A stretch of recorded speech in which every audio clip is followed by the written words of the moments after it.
L-sponsors tiegħi tal-programm Il-Verità huma Iżdadora ta' Beauty ta' taslima għal ċari bi prodotti ta' Framezi, Lourdes Opticians ta' San Ġwan għan-Nuċċali, Irena Izaeva ġewwa l-Awra għad-Dwifer u Model Elegance ta' Buġibba u ħal-Qormi għall-ilbisi. Nirringrazzjahom minn qalbi.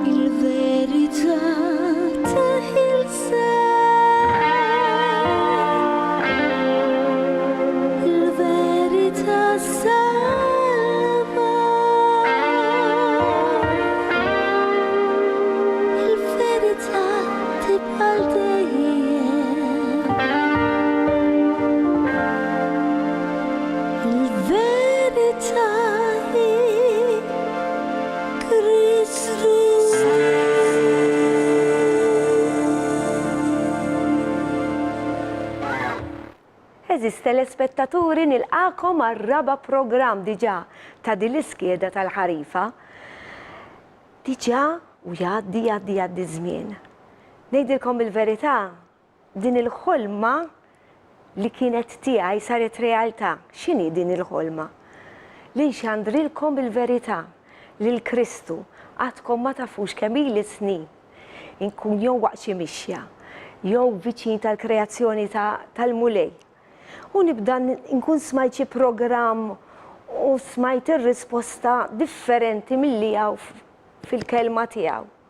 U kont ngħidlu l-mulej, imma kif sa nagħmlu mulej, kif sa nxandrulhom il-verità, kemm nixtieq li jkolli programm.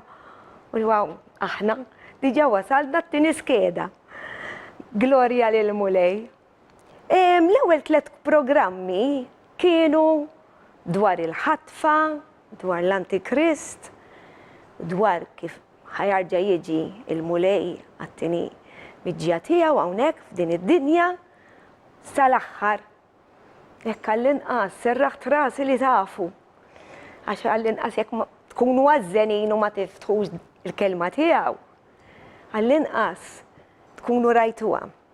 Nfakkarkom li daw sa jkunu wkoll fuq YouTube ħalli tarawhom fil-ħin liberu tagħkom, imma rawhom u idħlu fil-fond tagħhom u saqsu. Jiena bekk tallimt għaliex jiena meta sirt il-mulej permezz tal-Ispirtu Santu jammar ġo fija minn dak il-ħin rid inxandar. Imma ċerti affarijiet kont baby Christian tissejjaħ. Hawnhekk fil-kelma Alla isejħunna jkun għandna qegħdin nieħdu l-ħalib. Mhux il-laħam. Mill-ewwel kont immur inxandar u ċerti affarijiet kont nieqaf. Allura x'kont nagħmel? Kont illesti kont ngħidilhom fuq di ma nafx.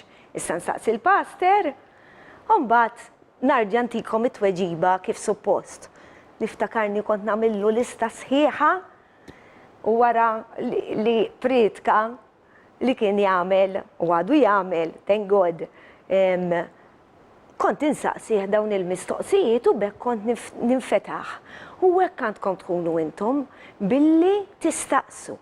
Għandi l-paġna wkoll fuq Facebook u hemmhekk jekk tridu tibatuli kemm fuq il-paġna, kemm private message li tridu. Importanti li tistaqsu għax hekk titgħallmu u l-importanti li t-tweġiba tiegħi tkun mill-kelma Alla.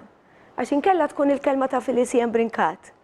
U dal-programm mhux jien nirrigwardja imma Alla stess. Jien irrid inxandrilkom il-Alla ħajja, il-ħajja tas-sema, il-missier. Benefiċċju bħal dan li l-Alla nsejħulu missier. Reliġjonijiet oħra le. Imma aħna iva. Grazzja minn Alla li aħna uliet Alla. Permezz ta' Kristu, mingħajr Kristu ma nagħmlu xejn. Ma nagħmlu xejn. Illum sa nitkellmu dwar it-qarbin kif jiċċelebraw il-fidili. Sa dil-kelma fidili saret isna naiv, ma tfissirx hekk, li tkun fidili ġifieri li inti tobdi dak li jgħidilna Alla. U ħanejdilkom jekk nobduh sta għalina. Għax tant għandu mħabba li ma jridniex li nweġġaw. U nindmu namlu dnubiet imma permezz ta' Kristu grazzi l-mulej jekk naqgħu hemm mbagħad il-maħfra. Imma rridu nitolbu ilu l-maħfra. Dirett. Antalla fisem Ġesu. Illum sa norukom ukoll. Kollox ċar u tont. Ħanaddu għal dan il-feature. Dan il-feature huwa minn Ġwanni 6 fej Ġesu qiegħed jgħidilhom u kliem Ġesu meta jirrepeti ikun ifisser ħafna ħafna ħafna. Araw dan il-feature mbagħad arġgħu ilqawna ġo djarkom minn dan is-set sabiħ ta' F-Living. When the crowd saw that Jesus was not there, nor his disciples, they got into those boats and went to Capernaum, looking for him.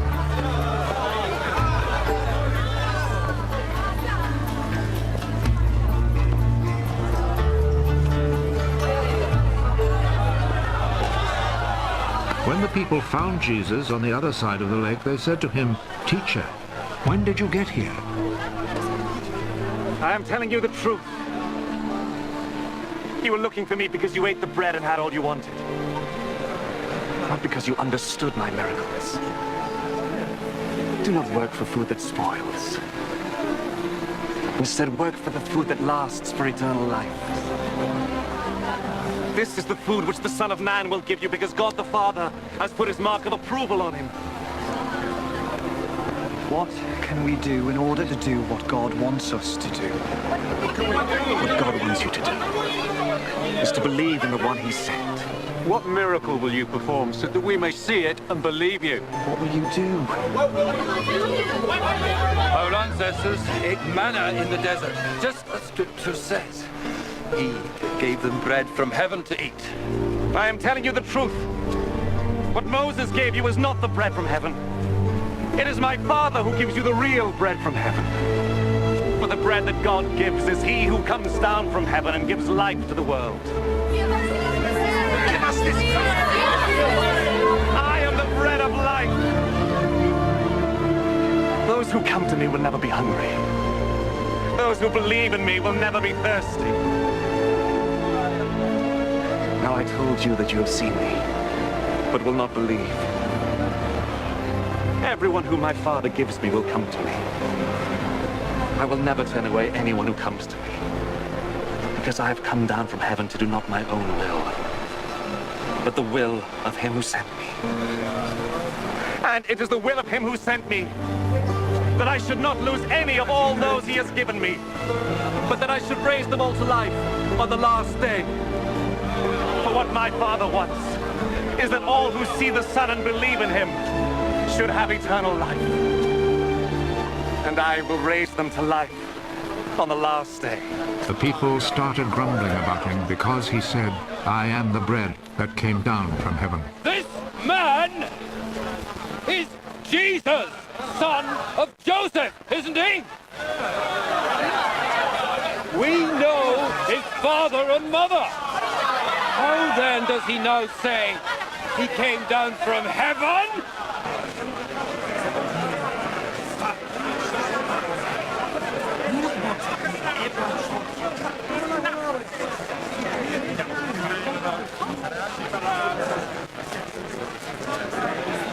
Stop grumbling among yourselves!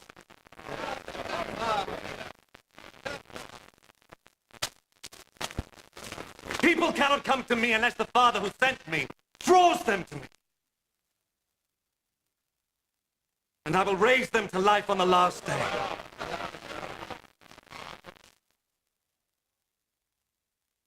The prophets wrote, everyone will be taught by God. Anyone who hears the Father and learns from him comes to me. This does not mean that anyone has seen the Father. He who is from God is the only one who has seen the Father. I am telling you the truth. He who believes has eternal life.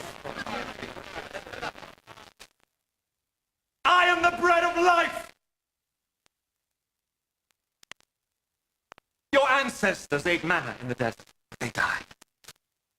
The bread that comes down from heaven is of such a kind that whoever eats it will not die. I am the living bread that came down from heaven. If you eat this bread, you will live forever. The bread that I will give you is my flesh, which I give so that the world may live. This started an angry argument among them. How can this man give us his flesh to eat? I am telling you the truth. If you do not eat the flesh of the Son of Man and drink his blood, you will not have life in yourselves. Those who eat my flesh and drink my blood have eternal life, and I will raise them to life on the last day. For my flesh is the real food, my blood is the real drink.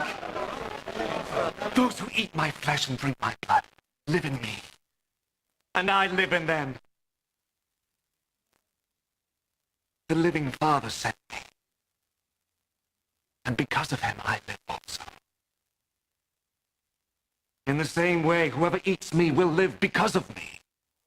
This, then, is the bread that came down from heaven. It is not like the bread that your ancestors ate but then later died. Those who eat this bread will live forever. Jesus said this as he taught in the synagogue in Capernaum. Many of his followers heard this and said, "This teaching is too hard. Who can listen to it?" Without being told, Jesus knew that they were grumbling about this. Does this make you want to give up? Suppose, then, that you should see the Son of Man go back up to the place where he was before. What gives life is God's Spirit. Human power is of no use at all. The words I have spoken to you bring God's life-giving Spirit. Yet some of you do not believe. Jesus knew from the very beginning who were the ones that would not believe, and which one would betray him. This is the very reason I told you that no people can come to me unless the Father makes it possible for them to do so. Because of this, many of Jesus' followers turned back and would not go with him anymore.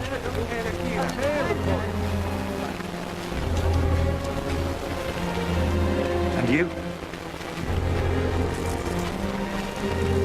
Would you also like to leave? Lord, to whom would we go? You have the words that give eternal life. And now we believe and know that you are the Holy One who has come from God.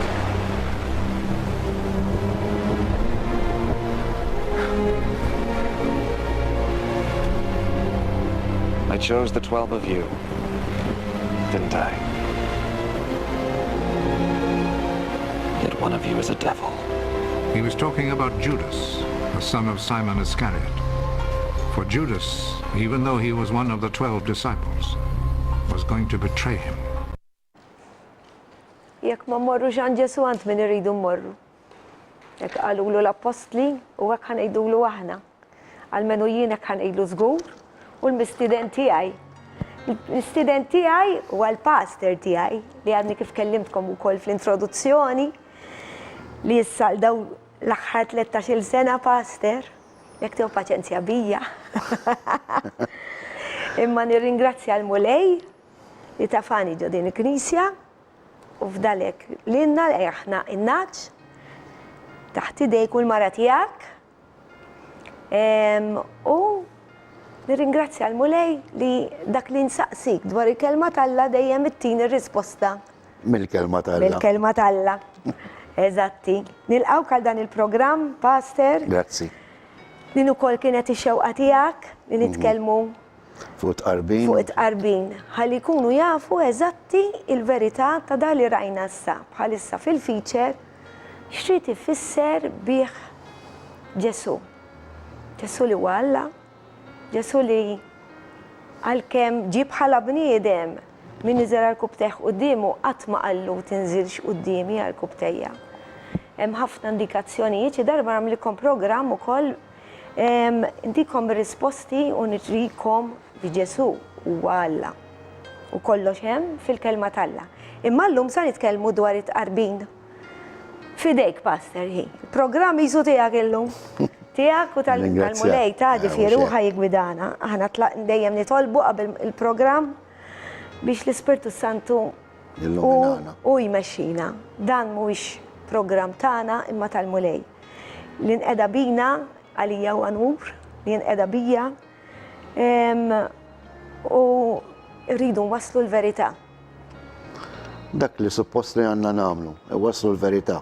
Kif jismu il-programm li ringrazzjak, li t-istedinni nafla ħafna drabi ma bil-xol tagħna kun nistaw. Dejjem, mbagħad għalhekk għandna l-aħwa qed jiġu għandu pjaċir, imma llum iddeċidejna nitkellmu fuq il-tqarbin.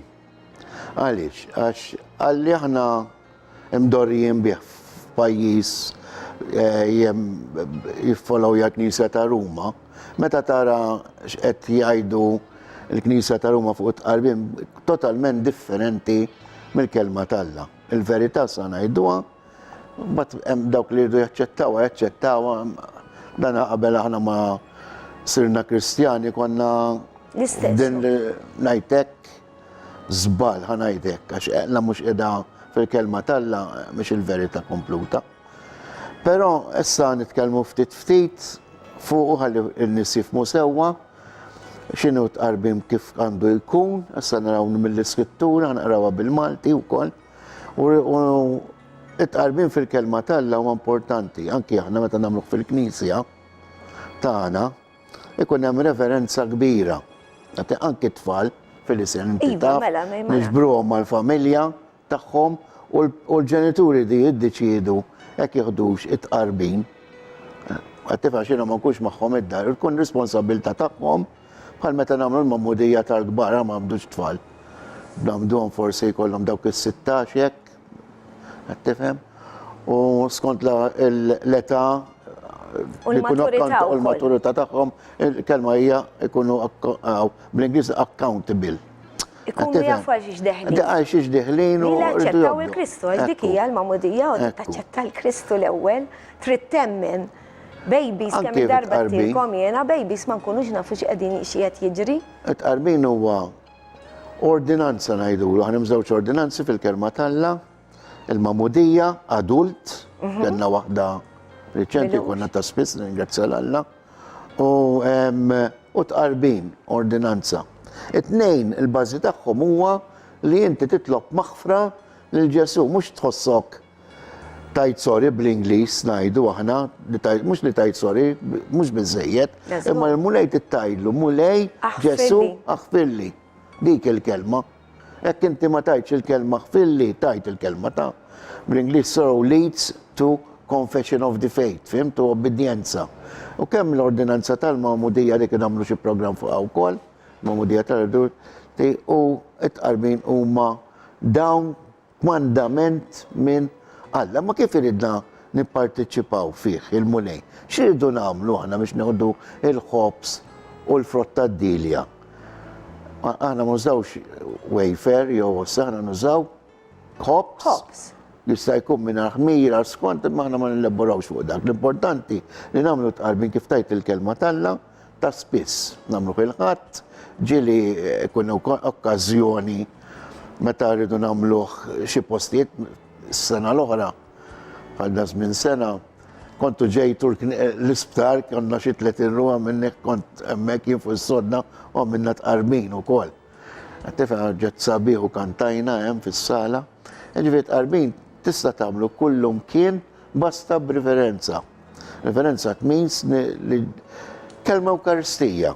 Għax aħna jgħidulna l-Ewkaristija, x'in il-kelma Ewkaristija? Kelma Ewkaristija kull Griega, l-istess pronunciation, ħoss għandha fil-verb Grek klassiku, Ewkaristija, li hija ġabra ta' nies li jagħtu qima u reverenza l-Alla. L-Ewkaristija mhix kif aħna nafuha jew jalmuna, li Ġesu jinżel, sa tkellmu fuq ukoll, mhux tal-li. Rridu nidħlu fuqhom. Għad intihom naqra preview jien, qabel ma nitlu għas-suġġett fid-dettall. Mhix kif qed naqansu fil-ktib tal-Lut, mbagħad nispjegaw insibu li għal xejn qassis joqgħod bil-wifqa kuljum joffri s-sagrifiċċji u ngħidu għaliex l-awtur tal-ktib tal-Lut għala di probabbli kien Pawlu. Ma għax il-sentenzi li jitkellem u kif jitkellem jidher li kien Pawlu, ma m'għandniex l-awtur miktub minnu. Ma dik mhux importanti, mhux importanti. Imma tebni ngħaddu wkoll din l-informazzjoni. mill-Ispirtu Santu. Issa naraw, ħansaqsi jek fil-isem taqra bil-Malti u għaqra li minn Mattew kapitlu 26 minn vers 17 sa 30. Però qabel ma taqra nixtieq ngħid li tqarbin insibbuh fi 3 Evanġeli Mattew, Luqa u Marku. U f'Ġwanni fil-fiċċel li nanu, ma nsibu però nsibu ħafna affarijiet importanti. Ħalma minna kellna dal-feature, Probabbli konna nirreferu programm ieħor għal ktib ta' Ġwanni biss, nagħmlu referenza mbagħad naraw. Mela.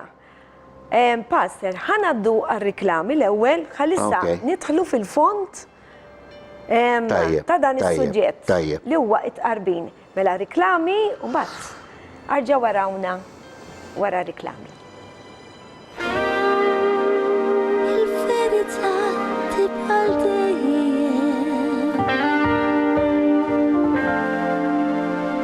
Il-verità hi Kristus.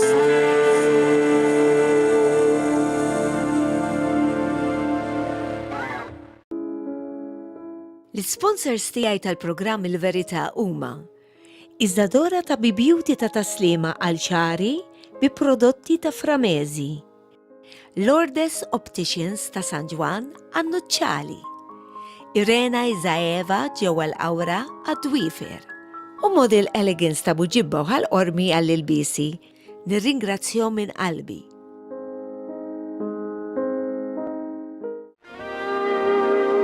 Il-verità tibqa' dejjem.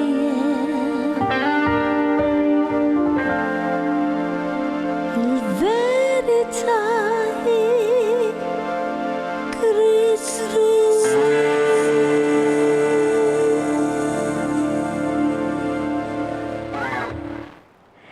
Nilqakom għat-tieni parti ta' dan il-programm fej ħanidħlu sa fil-font dwar it-qarbin xi jfisser.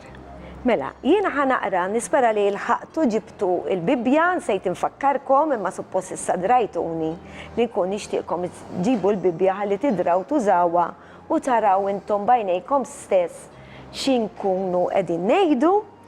Mela, ħanibdew minn kapitlu 26 f'Mattew, grazzi Pastor tal-li fakkartni, minn vers 17. Mela, fl-ewwel jum tal-Azmi, l-Azmi huwa il-Passover bl-Ingliż, lajt bil-Malti. Kienu jiċċelebraw. Mhux Easter ta' Iva. Id-disċipli resqu lejn Ġesu u qalulu, fejn trida nħejjulek l-ikla tal-għajt. U qalilhom, morru il-belt għand it-tali u wejdulu, għallek li mallem, is-sija tiegħi waslet. Jien se nagħmel l-ikla tal-għajt għandek mad-disċipli tiegħi. Id-disċipli għamlu kif ordnalhom Ġesu u ħejjew l-ikla tal-għajt. Għal-ħin ta' filgħaxija għad fuq il-mejda flimkien ma' 12 u waqt l-ikel qal: tassew ngħidilkom li wieħed minnkom sa jitradini. Huma bdew isewdu qalbhom ħafna. U kull wieħed minnhom beda jsaqsih, jaqgħu jimmu lej. U Ġesu weġibhom, dak li jmit idu u jbill il-ħobż fi platt wieħed miegħi, dak li se jitradini. Bin il-bniedem imur kif hemm miktub fuqu, imma ħażin għalih dak il-bniedem li permezz tiegħu b'din il-bniedem ikun moti fidejn l-edewwa. Kien ikun aħjar għalih dak il-bniedem li kieku ma twieled xejn. qabeż Ġuda dak li it-tradiħ u qallu jaqaw jien Rabbi. Wieġbu Ġesu, int qiegħed tgħidu? Huma u jieklu Ġesu ħal ħobż fidejh. Għal il-barka, qasmu, newlu lid-dixxipli u qal: ħudu, kulu, dan u ġismi. Imbagħad ħal kalċi fidejh.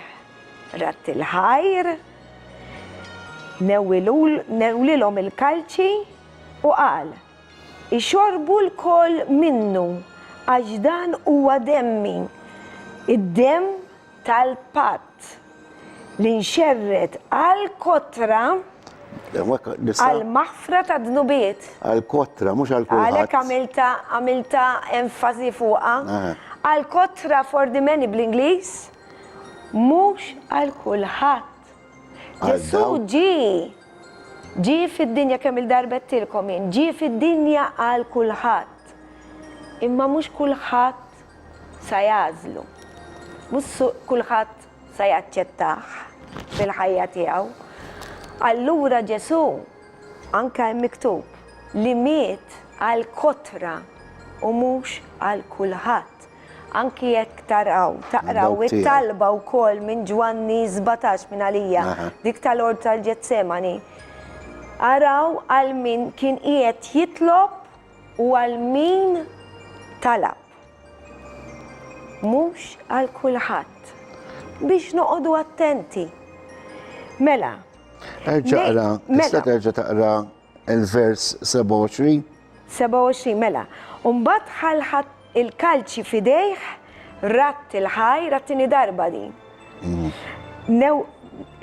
Newlilhom il-kalċi u qal: ixorbu l-koll minnu għax dan huwa demmi, id-demm tal-patt li jixxerret għal-kotra għal-maħfra ta' dnubiet. Għal-maħfra ta' dnubiet. Ma' mitqarbin. Mela. Għal-maħfra. Issa, inti sa 30 u sa vers 30 biex naqra. Ngħidilkom, ikompli Ġesu, li ma nerġax nixrob iżjed minn dan il-frott tad-dilja sa dakinhar li nixrob imbiġ ġdid magħkom fis-saltna ta' missieri. U mbagħad ħanaqrah ta' dan ukoll di sabiħa. Ħanaqra din it-30 ukoll. Kantaw is-salmi u ħarġu lejn l-għolja taż-żebbuġ. Semmi, kantaw is-salmi. Wara tqarbin ħarġu ferħanin ikantaw is-salmi. Illum għandna songs fis-salmi. Li huma parti mis-salmi wkoll. Kif nispiċċaw aħna nitqarbin nibdew nerġgħu nfaħru l-Alla. Mela. Imma hu nixtieq ninnota wkoll li ma nistax nidħol fid-dettall għax noħdu programm sħiħ. Ma jimpurtax, pasta, fil-każ li nagħmlu ieħor. Dika fuq il-mejda x'kienet li qegħdin għandna xi tratti. Ritratt, fehem tal-appostli. Kif kienu, ma kienux bil-qeda mal-mejda żaw jistru ma' xulxin. Minn għalli qegħdin bil-qeda fl-art. Hemmhekk kienu jippreparaw il-mejda jieklu. U Ġesu mhux waqt iċ-ċena, mhux waqt iċ-ċena għamilha wara l-ewwel kielu. Għaxu baddi ħan iġu għalija meta Pawlu ir-refera għal-Knisa ta' Korintin li kienu għedin jieklu u jixxalaw mill-ikel li kien hemm u bat nitkellmu fuq wkoll. Li wara l-ispiċċa għamel il-tqarbin.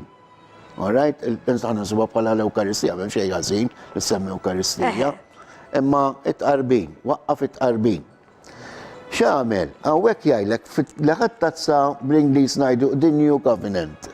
Il-passat, the New Covenant, il-Testament il-ġdid. Ma jfissirx li spiċċa il-Testament il-qadim, komplih Ġesu, fulfilled. Imissa aħna qegħdin taħt il-grazzja peress li Ġesu miet u ħalla lilna bis-sakrifiċċju tiegħu bil-meta nistqarruh bħala l-mulej tagħna nitolbuh jaħfrilna dnubietna, għalhekk hawn miktub għall-maħfra ta' dnubiet, semmija għall-maħfra jiġifieri it-tqarbin qiegħed għall-maħfra ta' dnubiet. Meta aħna noħdu tqarbin, qabel nisbat naraw, neżaminaw lilna nfusna u nitolbu maħfra lil Ġesu u nitqarbnu. Naħseb ħatu pjaċir, anke semmija se jkunu jafu xi ħaġa li ma nismawix ta' spiż di f'Quarentin. Qed ninsa fakkarni. Ok. Nafar xi xettajt. Ed naraw li fuq il-mejda kien ikun hemm iktar minn 4 tazzi tal-imbit, sa imbit ma kienx Dik l-istampa qiegħda dik Mhux qiegħda dik l-istampa ma kien ikun għax tinsix li ġiġa kielu hemmhekk.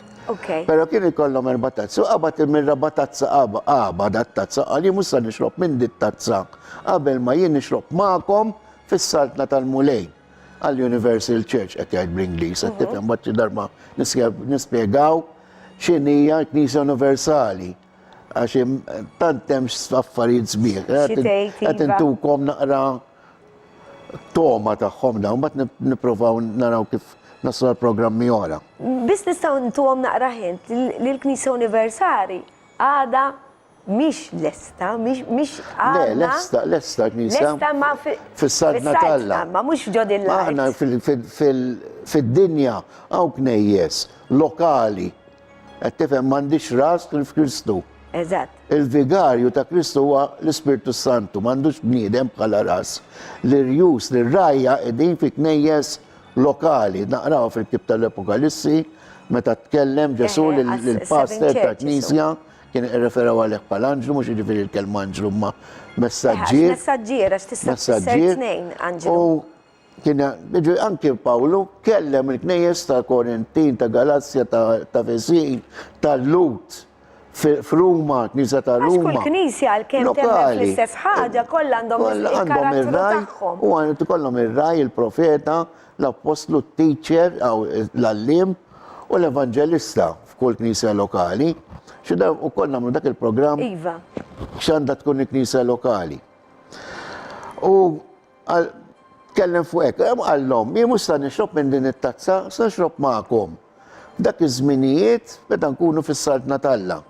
Ġifieri għandkom programmi, ġifieri diġà għamiltuhom fuq ir-rabċer, qed tifhem li nassir fis-sħab, eċetera, eċetera.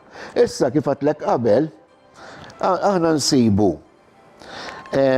fil-Evanġeli referenza tqarbin fit-3 kodba u fil-ktib ta' Ġwanni jitkellem Ġesu, tkellem mal-disċipli tiegħu, kien hemm ukoll mhux minnu disċipli, u kelli u spjegalhom x'rid jgħid biha meta ħudu dan huwa ġismi u dan huwa demmi. Qed tifhem Ġesu qalilna l-kliem tiegħi huwa spirtu u ħajja. Ma kinux qed jifhmuh. Let's go. Baqna l-apostli meta mhux l-apostli, d-disċipli, għax hemm differenza ngħidu disċipli U l-apostli. u apostli għaliex qed ngħidlek għax Ġesu meta tkellem dawk li torbtu fl-art huwa marbut fis-sema u dak li tħollu fl-art huwa maħrur fis-sema, għala f'parabola fluqa, darbtejn għala, fluqa u Mattew. U għala li d-disċipli, anki li mhumiex disċipli tiegħu, ma qالx l-apostli biex ma ngħidux għax għala l-apostli. Mhux l-apostli biss għala, il-disċipli. Il-preferenza biex jagħmlu tqarbin, it-tqarbin jista' jagħmlu kulħadd anki d-dar. Nispjegawlhom ukoll disċipli x'inhuma. Huma nisa u rġiel, jew irġiel u nisa kif triduha intom, li jsegwu lil Ġesu. U jobdu lil Ġesu. Għalhekk disċipli għax hemm id-disċipli. Dik hija Knisja Universali, mbagħad nispjegaw li tkunu diġà qegħdin mal-Mulej Ġesu fis-Saltna Talla. Dik tagħmel differenza kbira. Anki meta Pietru jitkellem, xinkomplu fuq id-disċipli, jitkellem li l-assisin jirreferi għal anki għan-nies kull dak li. Anki jirreferi għajda ċara, jirreferi anki. Pietru. Jirreferi anki jirreferi. Għan-nisa li huma, għan-nies, nisa u rġiel li huma assisin. X'il-kelma, xi tfisser kelma assisin? Kelma assisin tfisser li inti waqt li int ħaj qiegħed f'din id-dinja tinterċedi għal ħaddieħor. Mhux għal-mejtin, għaż għal-mejtin ma tinterċedi, ma tistax. Għax minnu mejjed jew l-infern jew l-ġenna. Dik tal-purgatorju hija storja ħrafa maduda. Ġifieri jew il-ġenn kif tmut. Inti kelma Talla tajt bl-Ingliż ħanajd absent from the body, present with the Lord. Kif kun sa tmut. Jew l-infern jew l-ġenna. Mbagħad dik għadha f'Lukas 16 u ngħiduha kif nitilgħu aħna l-ġenna u eċetera, eċetera. Però neferu tqarbin. Issa nixtieq taqrali. Ħanaraw kif aħna nagħmlu it-qarbin fl-ewwel Korintin, kapitlu 11. Però nsibu fatti, kapitlu 2, kif il-Knisja fil-bidu wkoll sa ngħiduha wara di, kif il-Knisja kienet l-użanza tagħha tagħmel dan it-qarbin. Okay? Mela l-ewwel naqraw Korintin, u mbagħad naqraw Atti. All right? Mela, mill-Korintin, minn kapitlu Kapitlu 11 11. u minn vers 23 u xek. Meħan nibdaw minn kirtax naqra twila di, kapitlu 17-34. Għadġi fuq il-fuq kapitlu 11, vers 17-34. Ok, mela, minn 17 ġifiri, mela. Flissa ngħidilkom ma nfaħħarkomx. Għax intom tiltaqgħu mhux għal ġid imma għal deni. Majta? Ġveri kemm hawn min imur il-Knisja ma jistqarx u nisa ta' Ruma u morru għat qarbi minnar morru bil-problemi u b'xi odju ġofina. Mux għax ikonna l-problema, għax il-problemi kulħadd ikollu b'xi odju dikki. Odju. Mux anke aħna ta' Mela. Għalek di jindejjem ngħidilhom għax jgħidu li jiena ma nsegwix il-Knisja. Ġesu fil-fatt għalinna ċar biex insegwu nimxu warajh. Għax il-Knisja jaħna. Il-Knisja jaħna u aħna nagħmlu l-iżbalji. Aħna m'għandniex perfetti għalhekk tengu li hemm il-maħfra. Mela, qabel xejn ħankompli minn 18 issa. Qabel xejn, kull meta tiltaqgħu fil-Knisja, smajt li hemm firda bejnietkom. Ups. U xi ħaġa nemmen. Għandu jkun hemm firdiet biex jiġru foskom il-ġusti.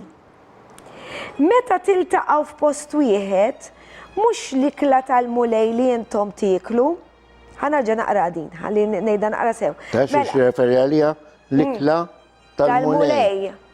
Ix tqarbin l-ikla tal-mulej. Tqarbin u l-ikla tal-mulej ukoll. Meta tiltaqgħu f'post wieħed, mhux l-ikla tal-mulej li intom tieklu, għax kull wieħed minnkom iġib, jaqbad u jiekol. Għalhekk din għamiltlek referenza. Għamiltlek referenza iktar kmini. Kienu jagħmlu, ħadu vizzju il-Knisja ta' Korinti, jagħmlu parti, buffet, u kienu jgħidu din l-ikla tal-mulej. Kienu iktar tiju importanza, ma jkunx ikun hemm reverenza. Reverenza. Mela, ħana ġessa naqra minn 21. Għax kull wieħed minnkom iġib, jaqbad u jiekol l-ikel tiegħu, wieħed bil-ġuħ u l-ieħor fis-sakra. M'għandkomx djar fejn tieklu u tiġorbu. Qed jgħid hemmhekk jiġifieri ħad tagħmlu l-ikla tal-mulej, isseparawa.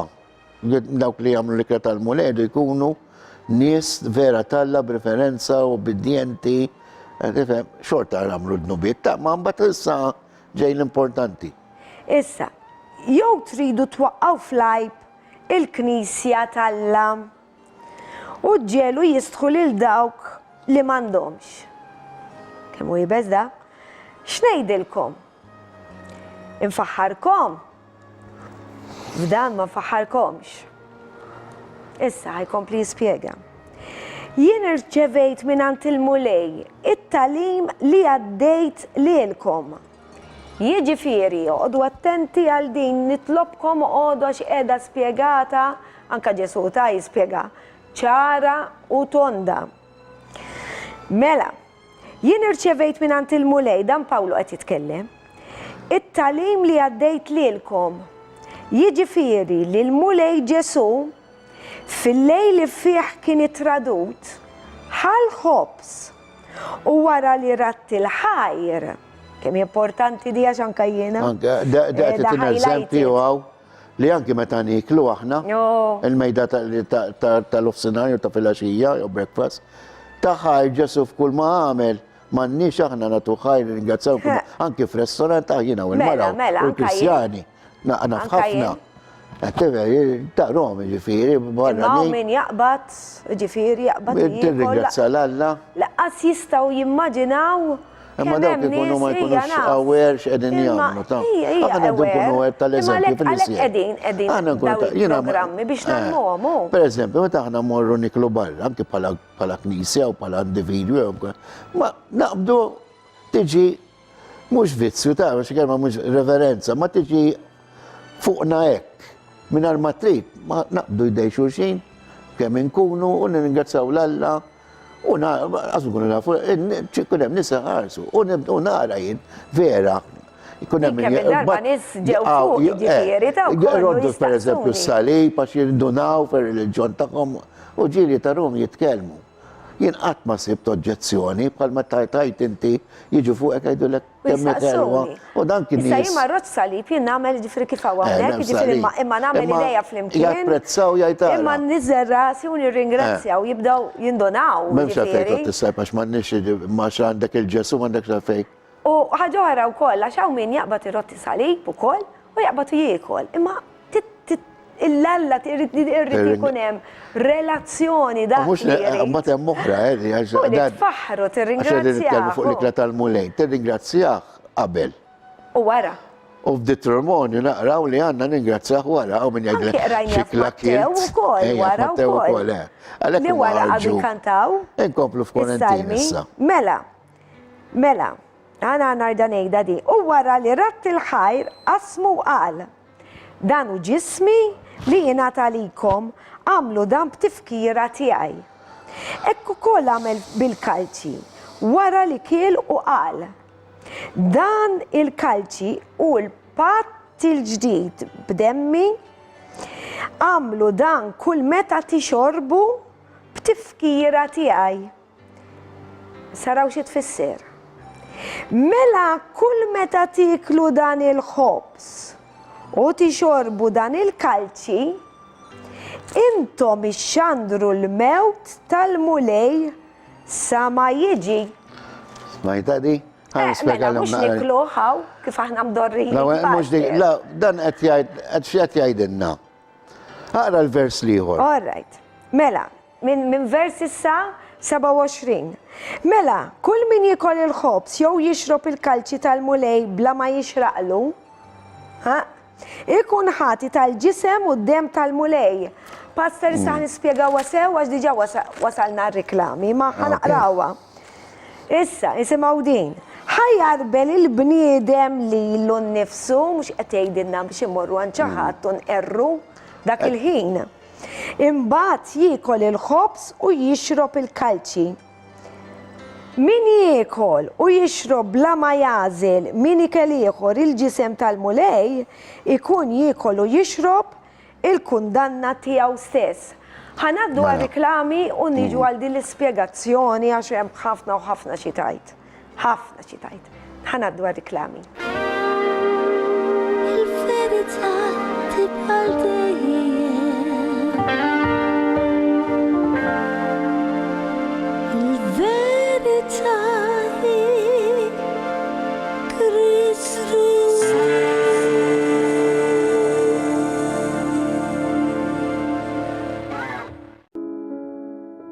L-sponsors tiegħi tal-programm Il-Verità huma Iżdadora ta' Beauty ta' taslima għal ċari bi prodotti ta' Framezi, Lourdes Opticians ta' San Juan għan-Nuċċali, Irena Izaeva ġewwa l-Awra għad-Dwifer u Model Elegance ta' Buġibba u ħal-Qormi għall-ilbisi. Nirringrazzjahom minn qalbi.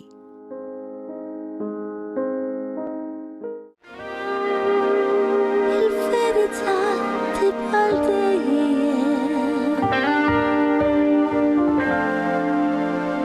Il-verità hi Kristus.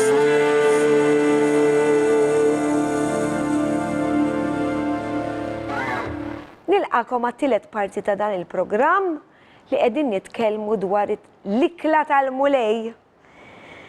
U kont qiegħda naqra minn l-ewwel ittra lil Korintin, kapitlu 11. 17 U jiena bdejt minn 17, imma ħanarġgħu nidħlu naqra fil-font minn 26 u xek. Mela, li qed jispjega xi tfisser l-ikla tal-mulej. Mela, kull meta tiklu dan il-ħobs u tixorbu dan il-kalċi, intom ixxandru il-mewt tal-mulej sa ma jiġi. Mela, xie tfisser? It-qarbin, l-ikla tal-mulejn. Meta għadin namlu l-ikla tal-mulejn, f'ġabra, nkun għadin najdu, mulejn nemnu fil-mewt tijak, inxandruwa, nemnu li inti mit għalina, memorja. Niftakru xamel il-mulej għalina, mux jek biss, emma ġesu mit, emma wara li mit xamel. Irxoxta. Għamel mewt. Alla niċċelebraw il-mewt, skużani, niftakru il-mewt ta' Ġesu, niċċelebraw il-qawmin tijaw, imma għaw xaġora importanti tijaw. Niġu. Sa ma jiġi. Sakem jerġa' jiġi, ġifieri Ġesu tħossu kek. Tħossu Spiritu Għalina Sant. ferħ kbir da. Fer, għax qed jgħidlek hawn, bl-Ingliż jgħidha. Till he comes. Sakemm jerġa' jiġi. Ġifieri Ġesu ġej. Ġesu ġej, it-qarbinija. Il-memorja tal-mewt ta' Ġesu. Il-ferħ tal-qawmin, lajt, u il-midġa tiegħu il-ħatfa. Li dikkom l-ewwel jiġi Ġesu il-ħatfa. Għamiltu programm skif Iva, u hemmhekk se Musa nkunu nidħol niklu. fiha. Dikka hija Pawlu jgħidilha il-blessed hope. Fidi imbirka. Eżatt. Fidi imbirka li ħatemmen li Ġesu ħajerġa' jiġi għalina. Kemm sabiħa. Issa Ġimiel. ġej minn 27 sa ħanqaraw sa 32 sissa mbagħad naraw. Ok, mela minn 27. Mela, kull min jikol il-ħobs u jixrob il-kalċi tal-mulej bla ma jixraqlu ikun ħati tal-ġisem u d-dem tal-mulej. Xiġifieri, hemmhekk qed jgħidu jekk inti tmur tqarbin kif nagħmlu ħana l-ikla tal-mulejn, nixtieq naraw xi stampa tagħna kif tas-simboli. Tas-simboli fejn il-ħobs propja, sur direttur. Dik propja. Dik hemmhekk qegħdin il-knisja hemmhekk hemm il-biċċiet tal-ħobs ukoll u warahom it-tazzi disposable bil-fruit of divine, bil-frott tad-dilja. U matem il-manoraħ ta' affarijiet li aħna insomma nagħmluhom hemm biex ifakruna. Għax dan kida u kemm ħafna tissirijiet. Issa, hawnhekk qed jgħidilna. Mela dak il-ħobs. Marru iħorġu id-djakni bih li jgħajnu u jqasmu dawk, jżommuhom fl-imkien f'idejna u nqasmuhom kifat ngħidu lil xulxin. Mela, l-ewwel nqasmuhom. Iva, mela, God bless you, Iva. Namlu pritka żgħira bħalma mel Petra u spjegalhom, nispjegawlhom u jispjegalhom ukoll jerġgħu hekk x'inhi il-maħfra u min għandu jaħfillek qabel it-qarbin. Ok? U mbagħad niklu fl-imkien. Niklu dik il-ħobża żgħira u nixorbu dak ukoll nagħmlu xi naqra talb u dak li nagħmlu aħna. Mela. B'referenza kbira. Eżatt. Ima kbira. Tispjegalhom naqra? Naqra naqra 27. Mela, kull min jikol il-ħobs jew jixrob il-kalċi tal-mulej bla ma jixraqlu ikun ħati tal-ġisem u d-dem tal-mulej. Xiġifieri ikun qed iġib ħanajdu għal-kelma saħta fuq lilu nnifsu u ta' madwaru. Hekk ma tgħux itqarbin kemmi gravi meta tmur tqarbin mingħajr ma titlof lill-Alla f'isem Ġesu aħfilli. Mux li tmur ċaħat lill-Alla. Ħan ispjegawlhom għaliex ukoll, għaliex aħna nkunu dak il-ħin bi spirtu wieħed. Ekku. Issa ġejja ma. Qegħdin nieklu lil Ġesu. Le. Għax aħna m'għandniex kannibali. Meta niġu fil-ktib ta' Ġwanni. Ok. Mela, issa inkompli minn 28. Ħajjarbel il-bniedem li ilu nnifsu, imbagħad jikol il-ħobs u jixrob il-kalċi. Xi tfisser din Issa, f'dik il-kelma ta' mhux qiegħda eżatta kif suppost qiegħda mill-oriġinal. Hemmhekk jgħid ħanajda bl-Ingliż. Mela. But let a man u mara ġifieri examine himself and so let him eat of the bread and let him eat ħallih jiekol. dik edha wara. Edha wara. Min jiekol, mela, mela, ħajarbel il-bniedem li l-nifsu mbagħad jiekol il-ħobs u jixrob il-kalċi. Sewa. Ġifieri inti l-ewwel tittisqar dnubietek. Tittisqar dnubietek, teżemina li l-ek innifsek, tajdlu mulej, urini xdejqek, kienek nitlob, urini mulej, għaxġili namlu nuqqas aħna dnub, laqas nkunu nafu, jow beħsib, xikultant, imma l-spiritu jurik, Enna najdlu mulej, urini xdejqek, u li xdejjaqni, nitolbok taħfirut, naddafuli dem ta' Sidna Ġesu Kristu li xerred demmu, li ju reprezentant fit-tazza żgħira. Tifhem? Reprezentant muxu jirrappreżenta simbol bl-Ingliż. Żgur mhux. Issa u l-importanti għaw qed jgħidlek, eżamina lilek innifsek. Ma jgħidlek xmur għand xi ħadd u tloq maħfra, ħalli għax l-ewwel Alla ma taseta l-ħadd biex jaħfer id-dum mas-sibam kien. Għax Alla biss jista' jaħfer id-dum kien. Dik li jgħidu dak li torbot fl-art kif għadna qabel marbut fis-sema. Dak għala li d-disċipli u n-nies kollha. U għala parabola ma għalix diretta eżempju. Eżempju. Tifhem eżempju. U spjegaw koll jekk xi ħadd m'għandu l-awtorità. Jekk xi ħadd qiegħed fid-dnub. Jaħfer id-dnub hekk jien għamil xi ħaġa għal xi ħadd. Ejja dimur nitlob maħfra. Li per-każu għamilt dik insibuha. Mela, aħna. Jew jien għamilt lilek. Issa jekk inti xtaħfil lilek dik bil-biċċa tiegħek. Imma jien tlabtek maħfra. Ġifieri irbatt jien. Għax kollox infinit, perfett fis-sema, għalhekk qiegħda dak li marbutu maħlun, għax fis-sema kollox infinit, kollox tajjeb. Qed tifhem. Issa u hekk jgħidlek, murant ħadd, ġifieri. Għax aħna mal-min, nista' jġibni jgħidlek, inti ma tistax tut qarbin illum, hawn knies evanġeliki jagħmlu wkoll ta' jiddispeċini ngħidha di. Jien m'għandi dritt iwaqqaf il-ħadd milli jieħu bħala raj, jien m'għandi dritt iwaqqaf il-ħadd fil-Knisja, ħaqasek nkun naf dak għadu kemm saraq bank, m'għandix dritt iwaqqfu. Għalhekk nagħmlu l-pritka żgħira qabel biex bħalma mill-Lom Pawlu għallhom tidhom tagħmlu hekk, ma keċċihomx il-barra da. Qed tifhem, tolbu maħfra. L-uniku għadna għaliex, għax l-uniku dnub li ma jinħafirx huwa is-saħħta li tisħet l-Ispiritu Santu.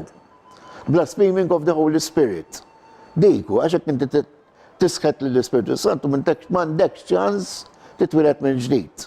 Għax qala Ġesu f'Ġwanni 3:16 tkellem fuqha di. Qed tifhem, jiġifieri jien dit nagħmel enfasi fil-isjem fuqha. Oħt. Din qed nagħmel enfasi fuqha, din jien bħala raj u l-ebda bniedem m'għandu jwaqqaf lil xi ħadd milli jieħu tqarbin.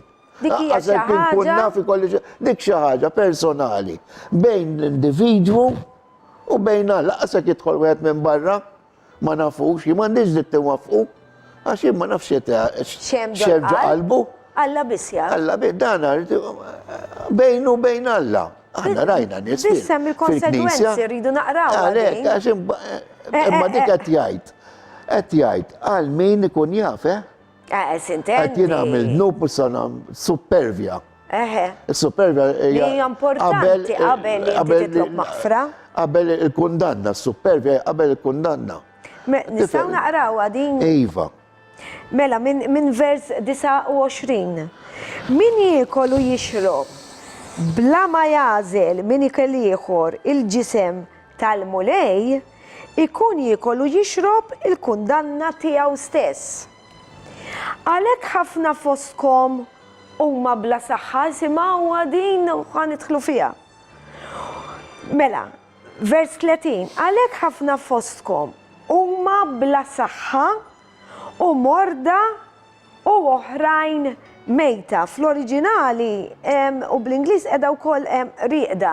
Mhux mejta, ġifieri għax aħna għax din għall-Kristjani qiegħda fis-sens li jkunu raqdu fi Kristu. Imma Alla jrid titina l-omor u xi kultant nġibu aħna l-affarijiet bidejna. Għandek għandek eżempju xi qed jgħid hemmhekk. Għax xi kultant ikunu ma nfirrukux, u waħlu falla. Ma sax jina waħħa, għalla jibat il-saq, jibat il-mart. Ma jibat mart, Għal nisma frazi, anki l-ħwa jkunu xjafu għadhom irġib mill-talim ta' Knisja Roma jew hekk. Jgħidlek għax jina għalla bat li biex nintax, penna għalla jibat il-mart. Għalla ma jibatx. Dak huma konsegwenza il-mart huwa. ħanajda il-martu konsegwenza ta' dizobbidjenza li għanna li Alla. Pal mamlu Adam u l-mara tiegħu. Il-konsegwenza l-mart kollu ta' dnub ta' nisel nsibu għana ta' Adam u l-mara tiegħu. Ġifieri, bad baqa niżel mill-ġenerazzjoni. Qed tifhem għalihom li t-tfal jitwildu innoċenti, dak oħra dik, talim, t-tfal jitwildu innoċenti, imma dan irdu Aħna ma nenfetizzaw. nitwildux bidnubiet. Li għal-kelma tala ta' aħna dun iġġudikaw li nfusna. Għara kemm jom il-ħazin il-bniedem, kristjan speċjalment, jidħol fil-knisja. U jibda jħares l-ewwel hemm biex iġġudika lil-ħaddieħor u sibhom daw, Da żgur, kombinazzjoni Sejbhom. kienet il-friedka. Ta' Tal-ħat li l-ewwel għandna naraw x'għandna aħna. xanna trabu fajnejna, Fajnejna ma mela. aħna tru l-knisja biex nintaqgħu mal-aħbar, ħobbuhom, anke ma jkunux ma nnhomx grazza forsi wieħed iżomm mal-Inter u iżomm mal-Manchester United. Għax dan ssibhom kullum kien. Imma dawn m'għandhomx jiġu fil-knisja, jekk jiġu biex nitqu mhux unqogħdu pjaċir flimkien. Fil-waqt it-qarbin qed jgħidilhom Pawlu hawn li rridu nkunu tistema kera di, imma mhix kera sabi rridu nkunu perfetti. Kif jien nista' niġi perfett? Dan huwa tqarbi. Billi nitlob maħfra lill-Alla l-missier fisem il-mulej Ġesu. U l-missier jgħidilna kont naqra mqareb inta, mhux ma jgħidhomx hawn l-affarijiet. Jaqbad u jaħfillek dak il-ħin, innatfek bid-debt. Għaliex? Għax int once, dak il-moment li inti aċċettajt il-Ġesu kemm bisabiħ di ġewwa qalbek u ġi ġo fik. Bil-permess tal-Ispiritu Santu.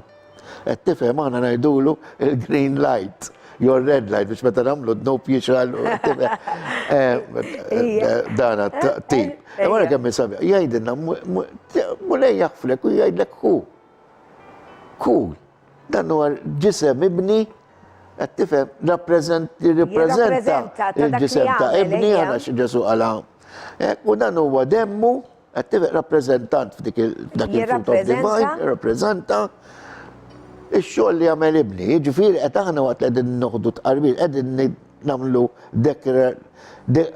Dekjarazzjoni. nikkommettu lilna nfusna dikjarazzjoni li aħna nippartienu lill-Alla permezz ta' Ġesu. Għalma hija l-mamudija. Għaliex aħna nagħmlu meta jkun immorru fl-iktar post li jkun hemm nies. Biex nuru lid-dinja u lix-xitan li aħna m'għadniex permezz tal-mamudija. Mhux il-mamudija taħfer id-nubiet, imma turi li aħna issa nippartienu u l-istess huwa it-qarbin l-ikla tal-mulej.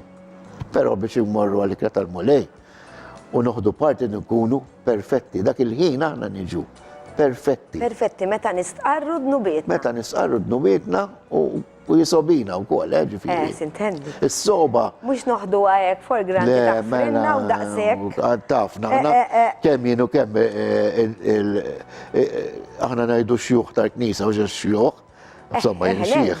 L-elders tal-Knisa nenfasizza meta jagħmlu tqarmin. Ngħidilhom enfasizzaw li aħna qegħdin maħfurin, maħsulin tismana ngħiduha. Għamlu darba l-dejjem. Ekku. Il-pat. Ġifieri aħna tista' tara. Mid darba, mhux qed imut kull darba. Dik qiegħda Issa naqrawha fil-lut. Ħankomplu naqra minn din, ħalli nispjegawha naqra. Mela, għalhekk ħafna foskom ma bla saħħa u morda u oħrajn raqdu, jekk aħna narblu lilna nfusna sewwa, ma nkunux ikkundannati. Amen. Meta jagħmel ħaq minna l-mulej, isimgħuha xi ġmiel, jagħmlu biex iwiddibna. Ħalli ma nkunux ikkundannati mad-dinja. Għalhekk mela ħuti meta tiltaqgħu biex tieklu, stennew lil xulxin kif nagħmlu aħna. Nistennew il xulxin u niklu flimkien. Stennew lil xulxin. Jekk xi ħadd ikun bil-ġuħ, ħajjikol id-dar, mela mhux kif kienu jgħidulna fl-antik, tridu trid tikol sija qabel, għax ma tistax tiekol. Mentri. Bil-kontra. Bil-kontra. Taraw għax ma tiftux il-kelma tal-la kif konna Qabel ma titmorru għatqarbin. Ġifieri qed jgħidilna Morru biex ħudu pizza. ngħidu. Jo breakfast. Mela. Breakfast. Jekk xi ħadd ikun bil-ġumel ħajkol id-dar biex ma tkunux iltqajtu għal-kundanna tagħkom, mill-bqija meta niġi ngħidilkom x'għandkom tagħmlu. U aħna qegħdin ukoll Dak li permezz nagħmlu. tal-kelma tal-mulej qegħdin ngħidulhom x'għamlu. Issa, qabel ma morru fi ktib tal-Lut, ħamorru fi ktib tal-Atti kapitlu 2. Atti Iva, importanti ħafna dik. Għax eħe, prosit, Pastor, Gloria al-Mulejo. għax jiena l-ewwel nef nirringrazzjakom tal-li qegħdin nissegwu dan il-programm. Nirringrazzja qegħdin tagħmlu pjaċir lilkom infuskom ukoll ta' ġifieri, ma Dik ngħidu aħna. is-sabiħ huwa li twaqfuni fit-triq. Għax kultant ngħid imma qegħdin jaraw il-programm imma kemm twaqfuni u hawn nies ukoll Pastor jiċempluli direttament jagħmlu minn kollox biex isibu t-telefon number tiegħi u biex jiċempluli u jistaqsuni u anka jgħidu li prosit. Jiena mhux biex nieħu l-prosit ta' ġifieri, imma dan il-ferħ jittrażmettuh lili u jiena ngħid għall-inqas nagħmel il-kuraġġ ukoll għax mhux ħaġa faċli qed inwasslilkom da meta twilidna f'pajjiż li tallimna b'reliġjon u affarijiet oħra, irid ikollok kuraġġ u dal-kuraġġ ħanejdilkom jiena jiġi mill-Ispirtu Santu. Ħansemmi xi ħaġa semmejt li reliġjon. Aħna maħniex reliġjon. Aħna fidi. Għaliex qed ngħidlek, għax reliġjon hija xi ħaġa. ħariġna mir-reliġjon Ġesu. Għax reliġjon hija xi ħaġa li jagħmel il-bniedem bħal mamlu fil-Babilonja, provaw jilqu l-Alla. Hija xi ħaġa li jagħmel il-bniedem biex jilħaq l-Alla bħal meta issa naraw fil-klib tal-Lut. Fimta, ġifieri x'jagħmel il-bniedem biex jipprova. Imma il-verità mhix dik. Il-verità li huwa Kristu ħalla il-glorja tiegħu għax Kristu re fis-saltna tiegħu mal-anġli ġifieri ħalla s-saltna tiegħu u niżelaw biex għaliex għalija, għalik, għalik. Kif kien hemm dak kif tal-feature, kien hemm għalda mhux Ibn Marija u Giuseppi. Le, ma kienx jaf li huwa niżel mis-sema. Ġesu kien minn qabel anka Ġwanni jfema li hu kien hemm u kollox biħsar. Kemm il-darba nispjegalhom u l-kelma hija Alla. Ġifieri Ġesu stess huwa l-kelma u il-kelma saret il-kelma saret il-kelma saret bniedem. Mela, Atti kapitlu 2. Kapitlu 2, taqatlek minn vers 42, imma għajar taqra minn vers 40. Mela, minn vers 40. Għaw, qed naraw, f'dan 4 versi, 5 versi, qed naraw il-kobor tal-Knisja kif ġiet. Il-kobor tal-Sadanna tissiex li hemmhekk qegħdin Ġerusalem, ġifieri bdew minn hemm, bat stjerdet fit-Turkija, dak iżma kienx iżma Turkija u f'daw il-postijiet kollha. Però ara kif kibret. Mela, minn vers 40, u xekk. U b'ħafna kliem ieħor ta'hom xhieda u wissihom billi qalilhom. Ismaħħa di. Mela, tiegħi highlighted. Salvaw lilkom infuskom minn dan in-nisel ħażin. Salvaw. Uħorġu mill-li qed tagħmlu. Uħorġu mit-tradizzjonijiet tal-bniedem. Tajba, proset. Għalhekk dawk li laqgħu kliemu. Dawk li aċċettaw il-kelma. Ġifieri kliemu kliem Ġesu. Kliem Ġesu. Tamdu. X'għamlu, sorry? Tamdu. Li laqgħu il-kelma mela babies nistgħu nagħlqu. 3000 hemmhekk naqraw li tamdu. Fil-pużem fl-ilma. ċara jħassra daqs il-kristall. Babies, kif nistgħu nilqgħu il-kelma għajt? Għalhekk dawk. Ejja mela ħanaġa ngħidha. Iva, mela minn vers 41. Għalhekk dawk li laqgħu kliemu tamdu u dakinhar ingħaqdu mad-dixxipli madwar 3000 ruħ. Kemm nixtieq li jiġri hekk ta' Sara, da tiġi ta' fid-dinja kollha. Ewwija naf. Għana rridat isma' Imma jien dal-programm li tnagħmlu għal-Maltin. Ejja, ejja. Ħalli jkunu jafu. Jafu. Ara, issa di sabiħa. Di l-istorja tal-Knisja. Di l-istorja tal-Knisja, di ħagġorawni ġejja għal dawk li jibatuli, li jaħsbu, li aħna f'dak li nemnu, li aħna di dominanza, bdiet ftit ta' snilu. Meta l-Apostlu Pawlu ġi għaw Malta, ma miex religjon ta' dan kien ixandar. Ħanajda, ma nafx jekk għax fi żmien meta kont ngħidha klim kien jipurzi ħabtu l-bib biex ma nerġax nagħmilha, ninsellem 37 sen ilu. Però ngħidha, meta l-Apostlu ġi għaw Malta, ma miex Knisja ta' Ruma, il-born again Christians, anki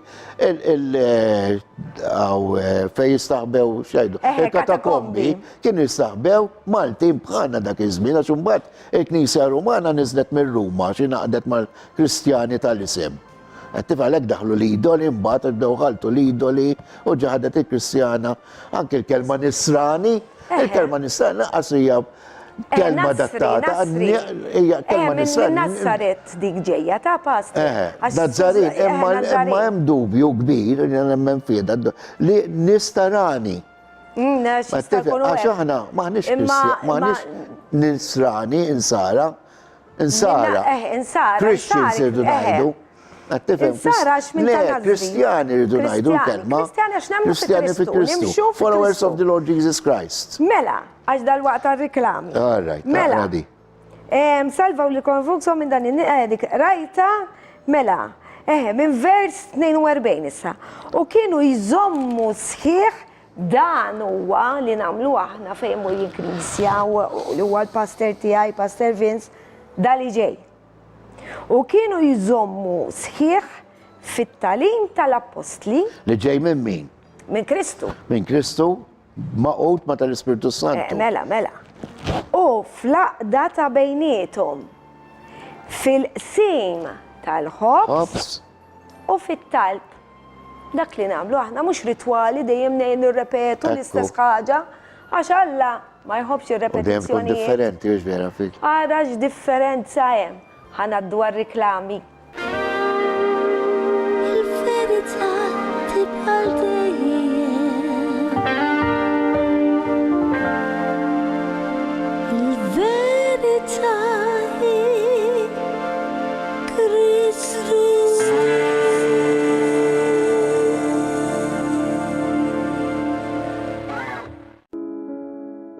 L-sponsors tiegħi tal-programm Il-Verità huma Iżdadora ta' Beauty ta' taslima għal ċari bi prodotti ta' Framezi, Lourdes Opticians ta' San Juan għan-Nuċċali, Irena Izaeva ġewwa l-Awra għad-Dwifer u Model Elegance ta' Buġibba u ħal-Qormi għall-ilbisi.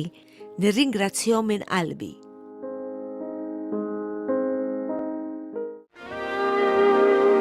Il-verità tibqal dejjem.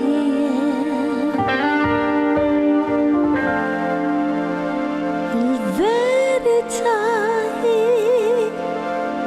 Kristu.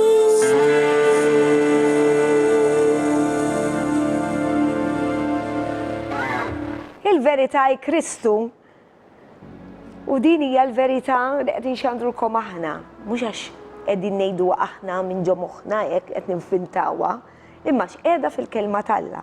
Mela pastor, kont qiegħda ngħidlek għax anki jaħsbu ċertu nies li aħna l-mod kif qegħdin nispjegaw, kif qegħdin insadi ta' xi ħaġa ġdida.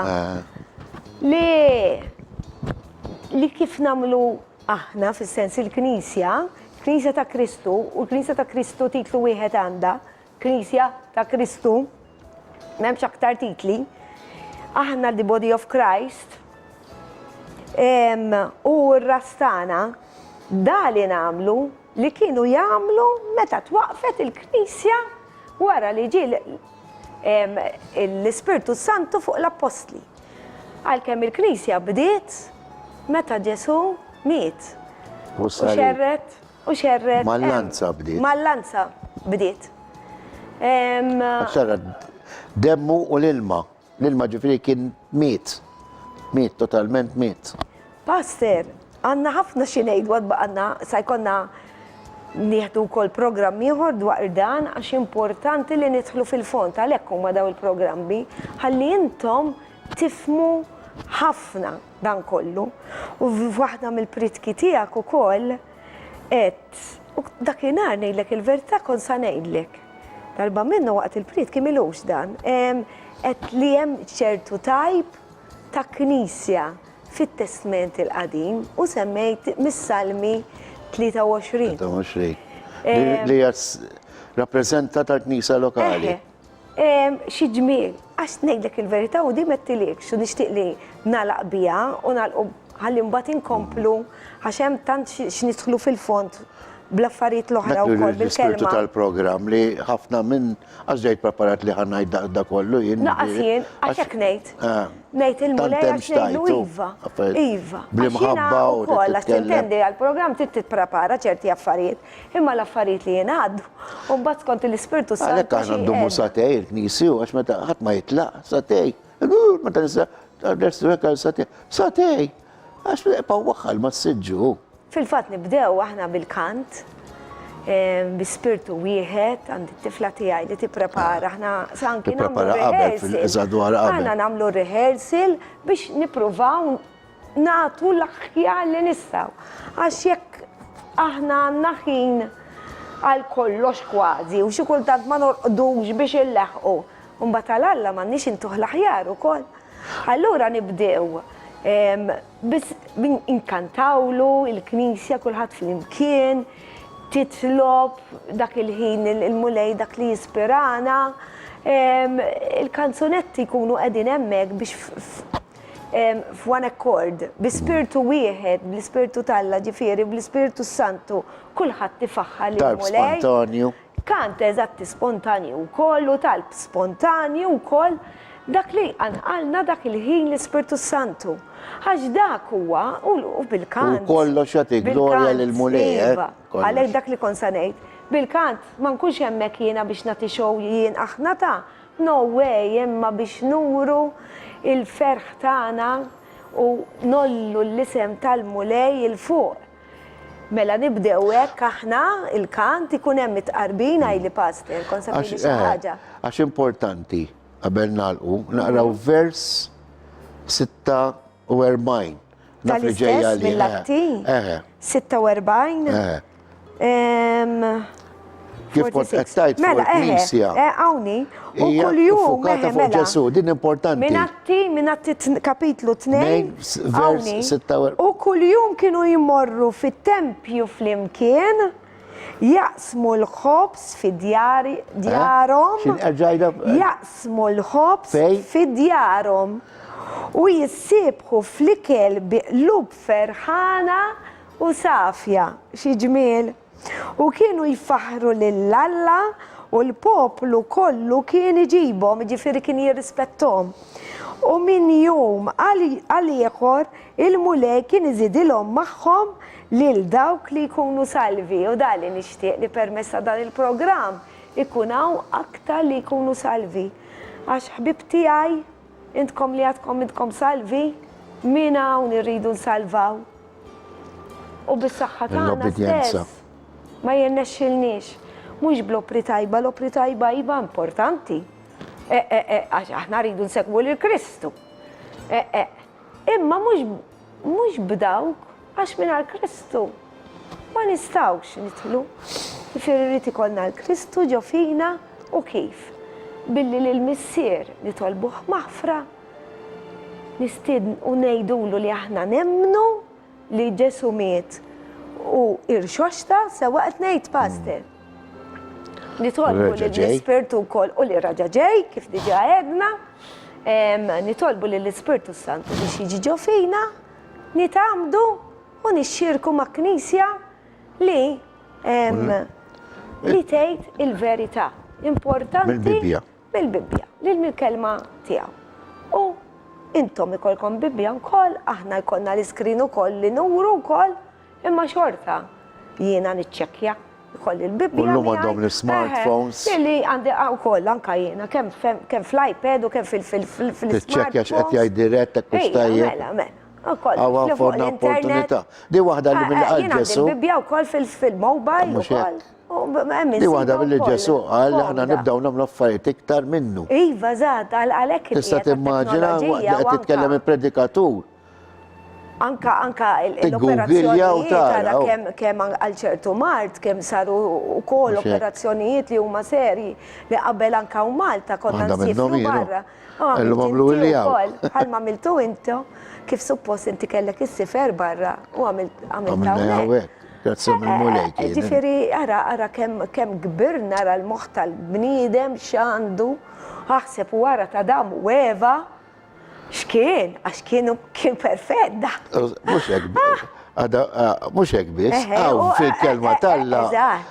Aħna ma nafu xejn għadna ta'. Vera. Tiftakar li l-kelma talla ġiet miktuba fis-sema. Ok, kemm miktub. U bat fotokopijiet b'40 ruħ differenti fi spen ta' 1600 sena, awturi differenti, kollha kienu ispirati mill-Ispiritu. U jaqblu. Jaqblu kollha daw. Għax internet jikkomunikaw jew telefon. Xejn. Kollha jaqblu. Kellhom l-ikbar network l-Ispiritu Santu. eżatt. U aħna, għatanna. Imma mhux biex nikbu l-kelma talla, li għandna bżonn nkunu nafu kif qegħdin nitkellmu fuq il-kelma talla. Qed tifha fuq tqarbin, qed tifha issa hekk taqra di. Tista' tiggooglja ma ssib imkien li bniedem jista' jniżella Alla fuq d-diesa u jissagrifikaħ kuljum, issa naqraw, ma nafx hekk programm ieħor sa. Issa nagħmluha fil-programm li jmiss. Qed ngħidlek minn meta skoprej daw l-affarijiet u għadni niskopri mhux biex nattakkata. Għax il-kelma talla tattakka l-xitan, mhux il-bniedem. Il-bniedem tajdlu l-verità sa minnu tiġi, imma l-ħażin ma tistax li tajjeb, ma tistax l-affarijiet li qed tagħmel mhux imniżlinaw, anzi bil-kontra. Bħal meta jgħidlek pereżempju f'Timotju għan niġu għal programmi ieħor di isqof jew rajt qed ikun miżżewweġ u bit-tfal. Il-kwalifiki, wieħed mill-kwalifiki, ikun inti tkun miżżewweġ u jkollok it-tfal, ma nistax nifhimha. Jiena meta mort fi 37 sen ilu u Viktar Viċi, kont immur għand il-kappellan ngħidlu spjega kieli di. Jgħidli dik mhux għalik, bad tal-kappellan kien ġimgħana ta' ġifieri u sejħat mal-mulej. Ġifieri, jgħidli dik mhux għalik, ma għal min qiegħda. Għad kont nisti noħroġ bija. Mela din il-kelma Alla ħalli għalina. Inti tittafuq tqarbin. Mhux tisma' bniedem. Tiftaħa. Hekk inti tkun tafuq tqarbin, mhux tmur tisma' bniedem. Qed tmur id-dar u ċċekkja bħalma kien jagħmlu l-Berjani fil-kelma Alla. Imorru jiċċekkjaw il-Pawlu da. U aħna hekk nagħmlu. Jien ngħidilhom, iċċekkjaw x'ngħidilkom. Mela, sa jkollna nagħlqu dan il-programm. Pastor, għandi kanzunetta li dik kienet ħarġet ila żmien. U ngħidilkom il-verità kont inkanta minn qalbi, ma meta rġajt smajta, qed nifhem iktar il-kliem. Fuq kliem ta' Oliver Frigieri, il-professur Oliver Frigieri, fuq mużika ta' Vince Fabri wkoll, is-salmi tal-bniedem ta' triq. Bellezza dan konna morru aħna namlu konċerti kienu qabdu ħafna live. U nibda niskopri jien il-mulej x'għamel bija. Sakemm wasal f'dan il-mument li sirt tiegħu, issa li qed naraf xi jfisser u xi ġmiel u xi ġmiel. Sanħallikom dan il-video u koll, għax jgħad video, għat tisimaw il-vuċi tiegħi, ma simaw dan u koll dan il-kliem. Unselli ħafna u koll għall-awtur, għall-professur Oliver Frigieri u għall-Vince Fabri. U nirringrazzja għal-mulej tat-talenti kbar li tani, għax permezz ta' daw it-talenti. Jiena qed nagħmel il-meravilji bis-saħħa tiegħu. Nxerret il-ferħ, u nxerret l-iktar ħaġa importanti il-kelma tiegħu. Isimgħu.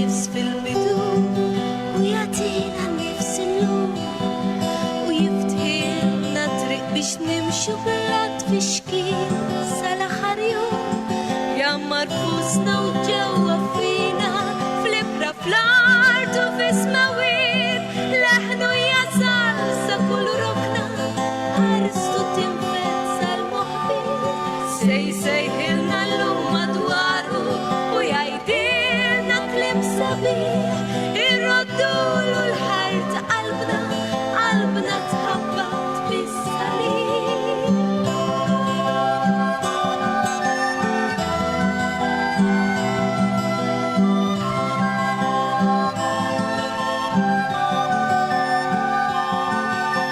Il-mulej qed jistennina se jkellimna u nkellmuh u l-missier li jaħseb fina u aħna wliedu li nħobbuh il-bibien ta' daru fetħu u miftuħa qalbu wkoll nersqu l-ġewwa li xrefalna post sabiħ għalina l-koll jammar fostna u ġewwa fina fl-ibra fl-art u fis-mawid leħnu jasal sa kurrokna ħarstu tinfet sal-moħbit sejħilna l-lum madwaru